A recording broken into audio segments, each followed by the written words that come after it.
Hi, my name is Scott Stollar. I help overwhelmed heirs understand property ownership to reclaim their lives. And today we're going to go over a lot of that inner noise in your head that happens when you're settling an estate or you've recently lost a loved one. Oftentimes it's pretty common to feel alone when you're going through this. And we're going to talk about some stuff that guys, especially going through this, don't talk about. And that's really just the loneliness that is quite common, especially when you're feeling that grief part of the grieving process. When it sinks in and you have a lot of people asking you for items, demanding your time, demanding answers, hoping to understand what's really going on as you're settling the estate, it gets really noisy up there. Your phone could be ringing like crazy, and it could lead you to wondering if anyone even understands what you're going through. It may feel like you're doing a lot of work to help other people out, and all while that's going on, they may not understand what's going on in your head, or it may feel like they never even think about it. So oftentimes for people to address this, they start thinking about going to therapy. Maybe they don't talk about that.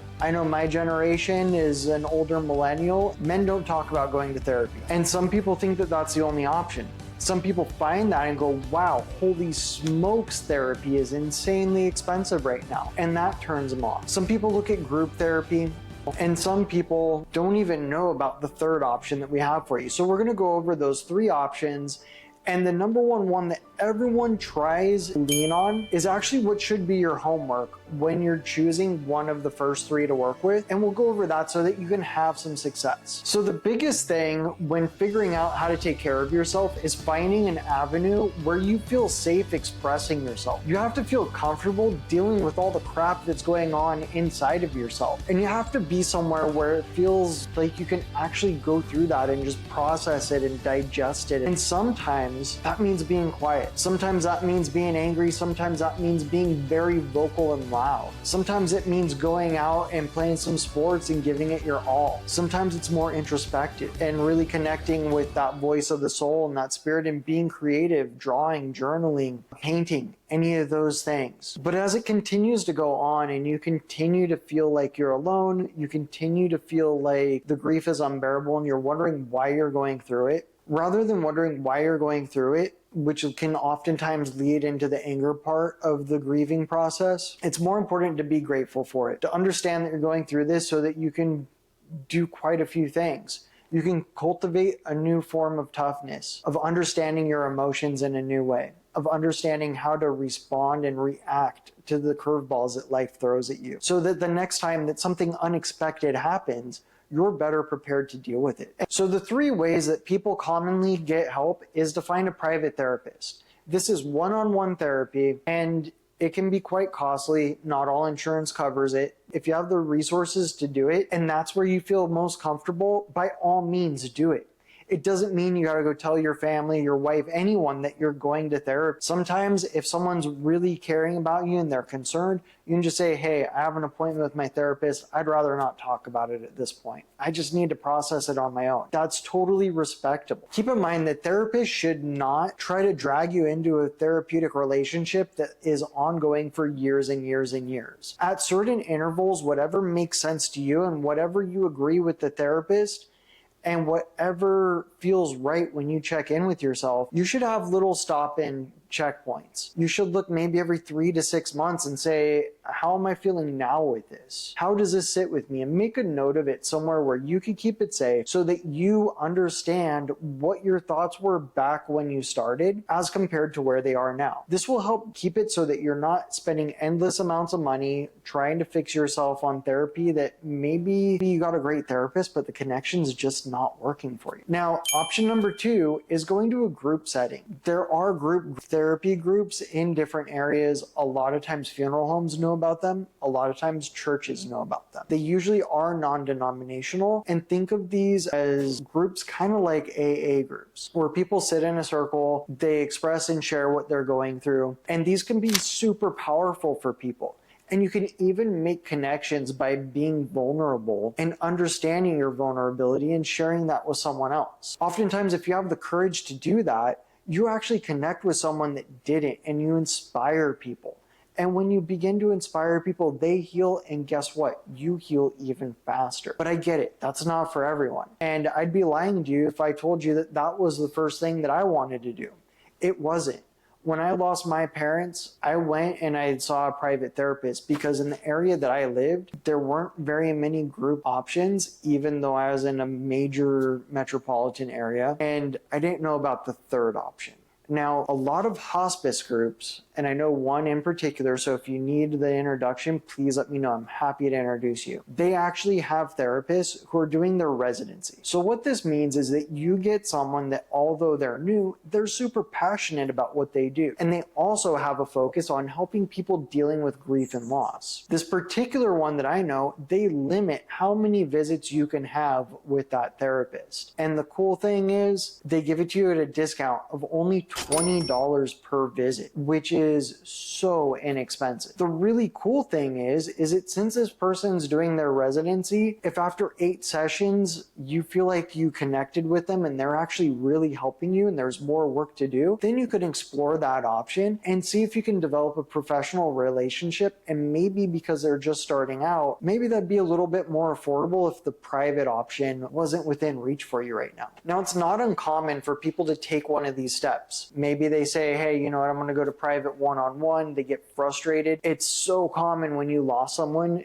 to get super, super frustrated with everything that's going on in the whole process. It's not uncommon to go try one and say, hey, you know what, this isn't working. I feel like I'm doing the efforts and yeah, it's just not helping me out. And it may feel like no matter what you're doing, it's not actually helping you create a vision for the future. And that could lead you to feel more discouraged just because it feels hopeless at that point. And instead of feeling hopeless, that's why I said to check in. Check in with yourself, where you were and where you are now. If you have that comparison and can look at where you started from and where you came to today, you can know what's actually working for you. You may surprise yourself and learn that you're getting more help than you thought. Or you may find out what you thought, that whatever you're doing hasn't been working. A lot of times people say, hey, you know, I'm just going to handle this on my own, which is totally honorable and understandable. A lot of generations, they really want to take the reins. They're more private. They don't want to share with everyone, and they just want to process it internally. Now, there's a few pitfalls with this because when you're going through something really heavy, if you don't know how to process it, if you don't know what's normal, there may be some crazy dreams that you have that you don't know how to work with or work through. You may have some thoughts that come up randomly that really tug at your emotions, and you may even get caught off guard and slammed with some anxiety. So it's important to have some resources that can help you through this. And if you do decide to help yourself and continue to work on yourself, the biggest mistake that I see is that people either work one-on-one with the therapist and then they work in the group session. They only work on whatever's bothering them for that one moment per week. They try and take a week's worth of emotions or 2 weeks worth of emotions, whatever the time frame was between one meeting to the next, and they try and pack their entire lives and all of the noisy stuff that's been going on just into that 1 hour. And if it's in a group session, that amount of time that you have could be significantly less than if you had a one-on-one meeting. So to take care of yourself, you actually want to continue doing this, even if you decide I'm just going to handle it on my own for now, or I'm going to get some help. You need to stay on top of you because at the end of the day, the results that you get are a direct reflection of the effort that you put in. So a couple of things to keep in mind as you're doing this self-care work. Make time to just dump out your brain. You don't need to carry all the thoughts and the visions of what happened. I remember when I lost my mom, the vision of that moment when I knew she was gone, and the whole scene in our house when the paramedics were carrying her off to the hospital and they hadn't pronounced her yet. And I just knew in my heart that she was gone at that moment.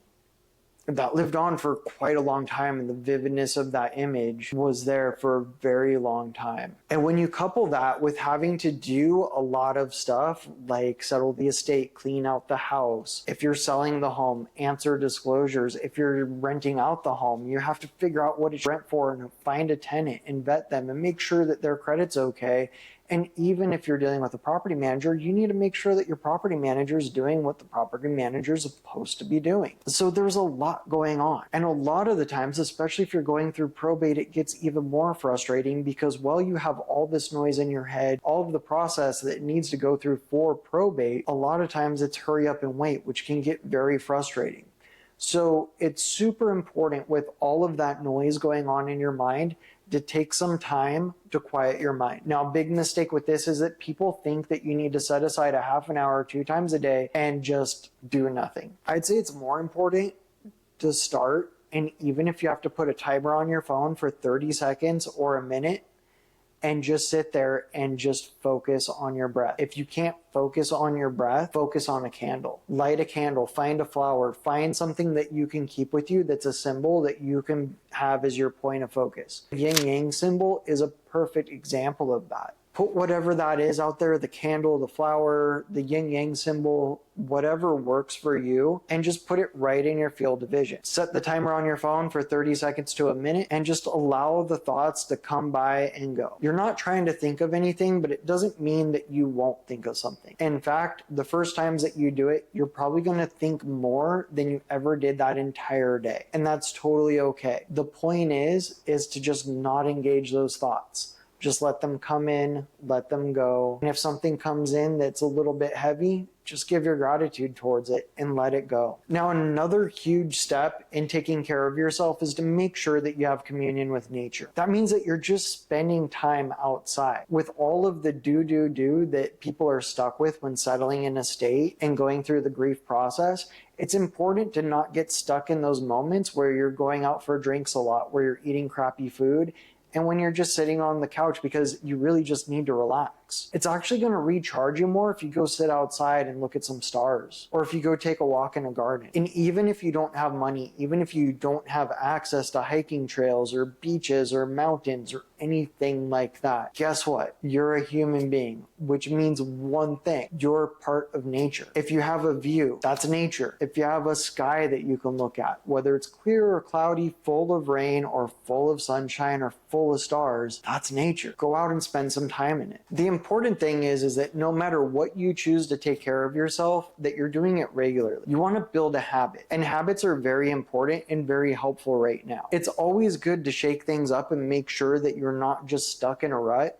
But at certain times, especially when you're healing through grief, it's more helpful to create a habit so that you have a practice to follow. So those quick meditations, try and do it in the morning. Try and do it on your lunch break. If you're going for a walk, see if you can clear your mind while you're walking. The more that you cultivate that skill, it'll allow you to focus on what's going on and what actually matters, what's actually important to your life, and what actually needs attention today compared to what can wait. The third way to take care of yourself that's super common is to journal. When you're journaling, it's better to create excitement, and it's even better to create something that you're excited about. So things that you could journal about would be about your highlights of the day. What did you do well? What are you proud of yourself for that day? You can just do a couple, 1, 2, 3 little bullet points. What are you grateful for? And things that are great you can be grateful for can be simple. They don't have to be extravagant. I remember when I learned this, I was having a lot of anxiety around losing my parents. And I would have to get on this stretch of the freeway every day that before I lost my parents was super fun. And then while I was going through settling the estate, it actually became very stressful. And I don't know how I started it, but it just came to my mind one day and I started thinking, thank you for this magical day. And magical wasn't really in my vocabulary at that point. So I was like, where is this coming from? What does it mean? What could magical mean? And I just allowed it to digest and develop in my mind. And I realized that magical was just limitless potential. All I was doing was I was sitting there and I was creating the space to say yes to all the good things and just the experience of life. So when you're stuck and you don't know what to journal, or if you find yourself complaining in journaling, write down things that you're grateful for. And if you can't think of anything that you're grateful for, think of something that you're excited about, even if it's not happening yet. If there's a trip that you're thinking about taking, write a 3-sentence little story about how much fun you've had on that trip that you just took in your imagination. If you're thinking about a fun new car that you'd like, talk about that. Draw out a receipt of what it would look like after you bought it. Just engage your mind in that way in your journal. And it will help kind of dump out all of the clutter so that you could focus on the things that matter in your life and are creating a positive impact while you're going through a challenging time. And like I said at the beginning of the video, if you would like a low cost grief support option, please feel free to contact me. Be happy to make the connection for you, and I wish you all the best. If there's anything that I can help you out with in San Diego County while you go through the process of settling an estate, please reach out to me. I have some great partners that are the best in Southern California. And even if you're in a different state, I have partners out there that are ready to help people just like you. Have a beautiful day.